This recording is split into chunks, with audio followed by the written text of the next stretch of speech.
Olá pessoal, como vocês estão? Espero que bem. Vou iniciar um vídeo aqui para vocês. São vídeos curtos, tá? São vídeos somente para vocês relembrarem alguns aspectos que nós discutimos em sala de aula e que ajude vocês também a se guiarem no processo de estudo de vocês. Todo o material será colocado no portal acadêmico, ou seja, slides de aulas que tiveram slides, textos que foram discutidos em sala serão disponibilizados, certo? Então não se preocupem que vocês vão ter acesso a todo o material para que possam estudar. Ainda não existe uma data específica para a nossa prova, mas não se preocupem que assim que marcado, caso vocês tenham qualquer dúvida, vocês podem entrar em contato comigo. E se já estiver regularizada essa questão das aulas presenciais, a gente tira todas as dúvidas em sala de aula, certo? Para que vocês não passem por nenhuma dificuldade ou problema. Podem contar comigo, tá bom?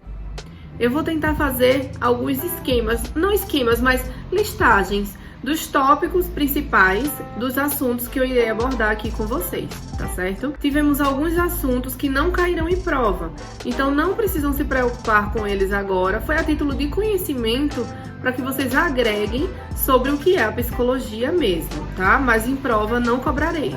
Para a prova teremos 3 assuntos: a psicologia ou as psicologias. O segundo assunto é a evolução da psicologia, que trabalhamos até um texto, não sei se vocês se recordam. E o terceiro assunto vai ser a psicologia sociohistórica, tá? Os demais foram a título de conhecimento e para agregar também ao que vocês sabem sobre a psicologia no geral.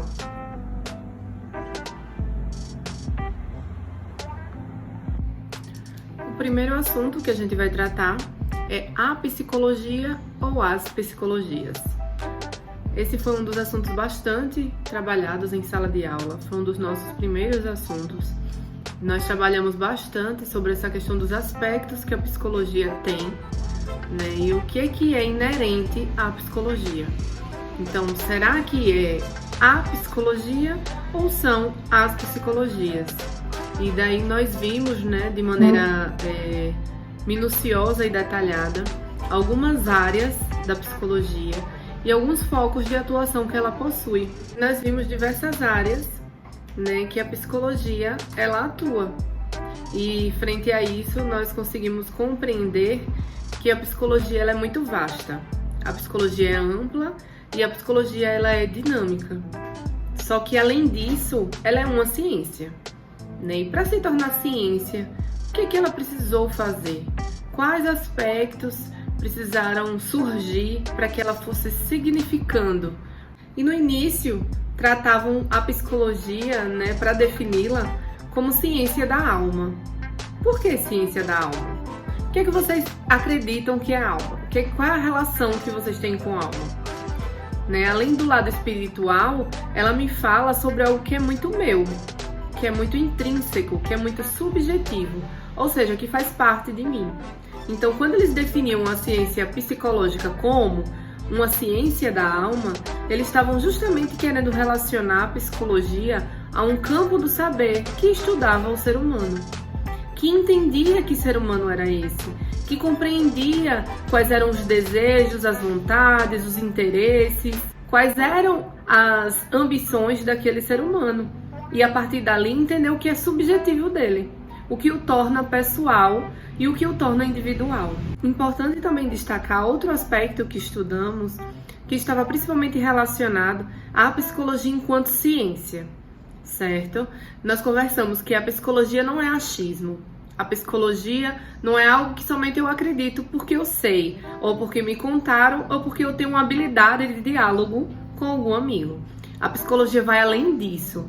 Ela é uma ciência e ela se torna ciência por algumas características específicas da ciência, né? Iniciou com alguns estudos que puderam descrevê-la com uma base científica, que veremos mais à frente um pouquinho em outro assunto que iremos tratar, mas ela inicia com esses estudos justamente para ter esse teor e essa força com base científica. E para se tornar ciência, não sei se vocês se recordam, mas nós tratamos sobre alguns pontos que tornam uma área científica. Que pontos são esses? Como é que a gente pode definir o que é ciência? Como é que a gente pode descrever que a psicologia é uma ciência? O que o torna diferente do senso comum? São principalmente o empirismo, a neutralidade, a objetividade e a evidência. São características que vieram com ela desde o início da psicologia.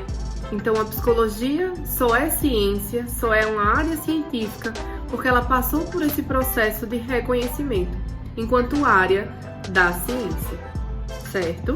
A psicologia, eu gosto sempre de ressaltar que ela não é achismo, não é uma habilidade que você nasce com ela. Ela pode até vir junto de uma habilidade, né? Ela pode até somar a alguma habilidade que você já tem, mas ela não é somente isso, tá? Precisa de uma formação específica, uma formação que dura 5 anos, fora as especializações que nós fazemos, para que nos tornemos psicólogos aptos a atuar na área, tá? A psicologia ela é uma área da ciência, com forte reconhecimento e com uma característica que ela vem somar ao conhecimento do ser humano. A psicologia, acima de tudo, ela vê o ser humano, né, como um ser bio, psico, sócio, espiritual. Nós conversamos sobre eles em sala também, e eu não vou poder me debruçar muito sobre esses aspectos para que não fique muito longo o vídeo e que a gente não consiga cumprir o nosso objetivo aqui, que são vídeos curtos, somente para relembrar. Mas eu quero que vocês se recordem das nossas discussões em sala. Então, um ser humano que ele não é um ser humano que ele é constituído por um aspecto somente. Ele é constituído por diversos aspectos.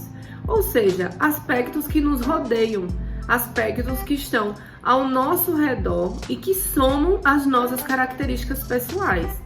Somando a isso, nós nos tornamos um ser humano individual. Alguém que tem características próprias, mas que, além de tudo, sofre influências externas. Tá? Então, relembre o que discutimos em sala de aula e aí vocês poderão concluir, a partir do que nós discutimos em sala, essa visão de ser humano na psicologia. Mas se vocês forem somente para o termo, já conseguirão ter uma característica clara, né? Uma característica que é de descrição desse sujeito. E para encerrar, sobre essa característica da apsicologia, ou seja, já descrevi um pouco, né, de maneira generalista, como se iniciou essa característica da psicologia, como é que ela se torna ciência, como é a visão dela de ser humano, e além disso, existem diversas áreas da psicologia. Também não conseguirei falar sobre todas elas. Lembra que em aula, né, nós discutimos bastante também sobre esse assunto, né? Tivemos vários exemplos, conseguimos até pegar exemplos de pessoas de sala. Então vai ficar um pouco mais leve para vocês e mais fácil de recordar. Tratamos sobre algumas áreas da psicologia, né, principalmente aquelas reconhecidas pelo Conselho Federal de Psicologia, e aí nós descrevemos bastante elas. Eu vou citar aqui algumas, mas vocês poderão ver no material outras que eu não citar aqui, tá? Mas eu estou falando justamente para vocês compreenderem que a psicologia, ela existe em várias vertentes, vários contextos de atuação, tá? Que exigem do profissional diversos conhecimentos distintos também, que isso é importante ser destacado. Então, por exemplo, a psicologia jurídica, a psicologia organizacional e do trabalho, a psicologia do trânsito, a própria psicologia clínica, né, que é uma das psicologias iniciais, lembra que a gente conversou sobre isso também, a psicopedagogia, a neuropsicologia e assim sucessivamente, tá? Então eu quero que vocês deem uma olhada no material, possam recordar o que estudamos, para que aí sim vocês tenham uma recordação maior sobre tudo que foi falado. Além da característica de tornar-se ciência, a psicologia ela tem ainda a regulamentação, que foi super importante para que existam profissionais na área atuando até hoje. Tá? Ela foi reconhecida em 27 de agosto de 1962, ainda na época de João Goulart, né? Nós conversamos sobre isso também. Então, nessa época, ela foi regulamentada enquanto ciência e área de profissão. A partir disso, nós podemos atuar de maneira reconhecida, tá? E sem infringir nenhum tipo de lei. A psicologia, assim como as demais áreas, ela possui um código de ética também.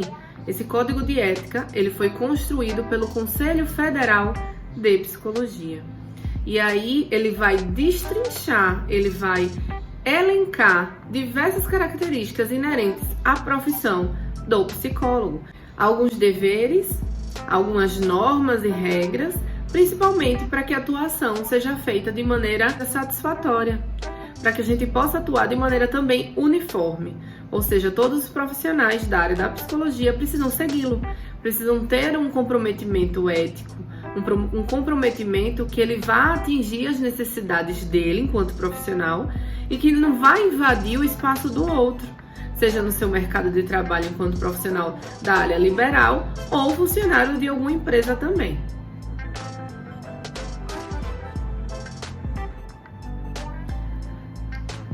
Para a gente conversar um pouquinho sobre a psicologia e a evolução dela, eu apresentei para vocês um artigo da revista Estudos da Psicologia, que era falando sobre a psicologia no contexto mundial.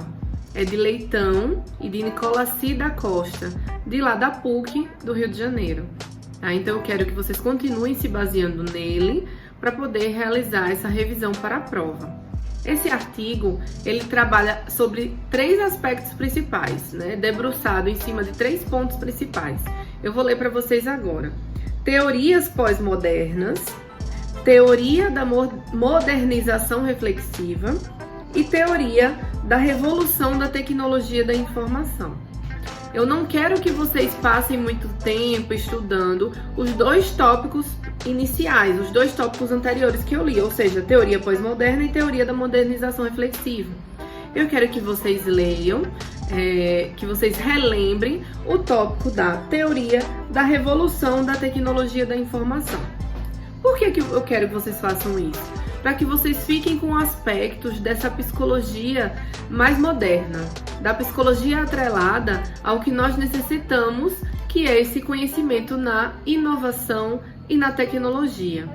Tá? Já vimos bastante nesse outro conteúdo, então para a prova eu quero que vocês se debrucem sobre ele, certo? No texto, para trabalhar essa parte da revolução tecnológica, ele apresenta 6 características principais da teoria de Castells. E a partir disso é que ele vai discorrer sobre os pontos que ele acha crítico, né? Sobre os pontos que ele acha que são de contribuição para a psicologia moderna, para a psicologia mais atual. E eu quero que vocês releiam isso e tomem como base para que vocês tenham um olhar crítico da psicologia, né? Mais à frente no texto, ele vai falar também sobre algumas características que a psicologia ainda é resistente, que a psicologia é resistente a esse papel mais atual, tecnológico, de mudança, né? E que isso é um processo novo. Então eu quero que vocês desenvolvam um olhar crítico sobre isso. Que visão é essa da psicologia? Que visão é essa da contribuição da tecnologia com a área da psicologia? De que modo isso pode intervir na atuação do profissional psicólogo? E de que modo essa resistência também pode contribuir para que esses psicólogos sejam um pouco mais atrasados, digamos assim, na área? É importante ainda destacar sobre que papel é esse? Que papel que a tecnologia tem na construção desse conhecimento da psicologia? Que papel que a tecnologia tem na evolução do sujeito, na evolução dessa sociedade? Né? No texto vai trabalhar sobre isso. E aí ele vai falar sobre a base, sobre essa característica, né, de atividade produtiva. Né? Que ponto influencia a capacidade produtiva do sujeito? De que modo a tecnologia ela vai interferir no modo de produção? De que modo a tecnologia ela vai levar esse sujeito a atuar de maneira mais produtiva, mais sistemática, mais categorizada e de maneira que contribua com características pessoais dele, características pessoais, profissionais e etc. E aí, encerrando o texto, é importante a gente compreender que algumas características de ruptura, de conhecimentos novos, desse avanço tecnológico, ele vai causar no sujeito, profissional da psicologia, uma inquietação, né? E essa inquietação, será que é importante? Será que não é? Essa inquietação, nós conversamos em sala sobre isso, né? Será que essa atuação do profissional da área precisa ter inovação? Conversamos bastante sobre essa inovação na área, conversamos sobre como o psicólogo pode ser inovador, como que a atuação, né, de psicólogos mais antigos que não se reciclam podem interferir na qualidade de vida de quem eles atendem, de quem eles assistem enquanto profissionais. Vocês lembram disso?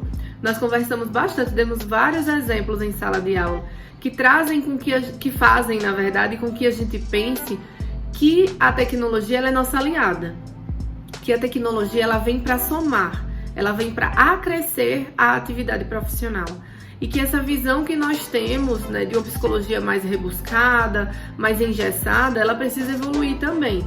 E essa evolução ela vai depender dos profissionais a aceitarem. Dessa aceitação que é justamente proveitosa, dessa aceitação que é fidedigna. Vai nos permitir ainda compreender que o ser humano ele é envolvido com aspectos tecnológicos e que a tecnologia ela influencia de modo direto nele. Eu não estou falando aqui só acessar celular, nem coisas desse tipo. Eu estou falando de algo tecnológico que é maior, que é mais amplo, que é como as redes, como esse modo de pensar inovador, ele vai influenciar em como nós vivemos. E como que essa psicologia atual vai conseguir agregar a vida desse sujeito à atuação desse profissional. Por isso que é importante eles caminharem em conjunto, porque a inovação, ela não vai ser uma inovação somente por parte do profissional. Ela vem também com esse novo modo de ver o mundo, né, do próprio paciente ou do próprio usuário do serviço. Outro tópico que eu pensei em trabalhar com vocês nessa revisão foi a psicologia sociohistórica. Nós podemos ver desde a característica inicial dela, né, como é que vem atrelada à psicologia social. Vocês lembram que eu fiz um levantamento, né, um panorama do que é a psicologia social, para daí somente nós adentrarmos na psicologia sociohistórica, certo? Na psicologia sociohistórica, vocês vão focar nela, o assunto vai ser ele.